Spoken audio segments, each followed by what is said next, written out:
আমাদের আওয়ামী লীগের দূষরদের হাতে আমাদের নিহত হতে হয়, সেটি হচ্ছে আমাদের গণতন্ত্রকামী এবং ফেসিবাদ বিরোধী রাজনৈতিক দলের এটি হচ্ছে আমাদের কালেকটিভ ফেইলিওর। আমাদের ফেসিবাদ বিরোধী যে রাজনৈতিক দলগুলো রয়েছে এটি আমাদের কালেকটিভ ফেইলিওর হিসেবে আমাদের বিবেচিত হবে। আমরা এতদিন পর্যন্ত আমরা সুবিচার নিশ্চিত করতে পারি নাই, আমরা এতদিন পর্যন্ত আইন প্রক্রিয়ার মধ্য দিয়ে আমরা আওয়ামী লীগকে নিষিদ্ধ করতে পারি নাই। প্রিয় সহযোদ্ধা, আমরা দেখছি ইতিমধ্যে আমাদের চারিদিকে আওয়ামী অপরাধের যে বৈধতা উৎপাদনের যেই ইনস্ট্রুমেন্টগুলো রয়েছে সেগুলো আবার অ্যাক্টিভেট হয়েছে। সেগুলোকে আমরা দেখছি যে কালচারাল যে অ্যাক্টিভিজম, যে শ্যাডো অ্যাক্টিভিজমের মধ্য দিয়ে এই আওয়ামী দীর্ঘ 1.5 দশকের বেশি সময় ধরে যে সব অপরাধ হয়েছে সেই অপরাধের বৈধতা উৎপাদন করছে। আমরা স্পষ্ট করতে চাই, এই 5 আগস্ট পরবর্তী সময়ে এই বাংলাদেশে আমরা এই ভূখণ্ডের আমরা দেখেছি আমাদের সার্বভৌমত্ব এবং স্বাধীনতা বিকিয়ে দিয়ে আওয়ামী লীগ তার ক্ষমতা টিকিয়ে রেখেছে।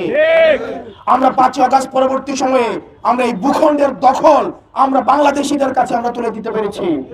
এই 5 আগস্ট পরবর্তী সময়ে আমাদের এই ভূখণ্ডের মধ্যে হয় আওয়ামী লীগ থাকবে, না হয় আমরা থাকবো। আমরা একসাথে থাকতে পারি না।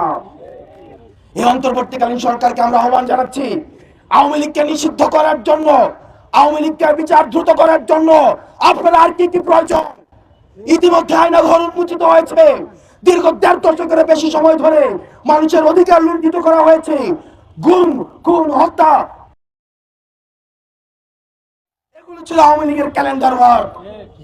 আমরা স্পষ্ট করতে চাই, এই অন্তর্বর্তীকালীন সরকারের কাছে আপনারা দ্রুততম সময়ের মধ্যে আপনার আইনগত প্রক্রিয়ায় আওয়ামী লীগকে নিষিদ্ধ করুন, যাতে করে যারা আর কখনোই ফ্যাসিবাদ হয়ে উঠবে, যারা গণতন্ত্রকামী তারা যদি ফ্যাসিবাদী হতে চায়, যারা মুসলিম তারা যদি জালিম হতে চায়, তাহলে যেন আওয়ামী লীগের ছবিটি তাদের সামনে ভেসে ওঠে। আমরা আমাদের ভাই কাশেম হত্যার জন্য কাশেমকে সামনে রেখে কাশেম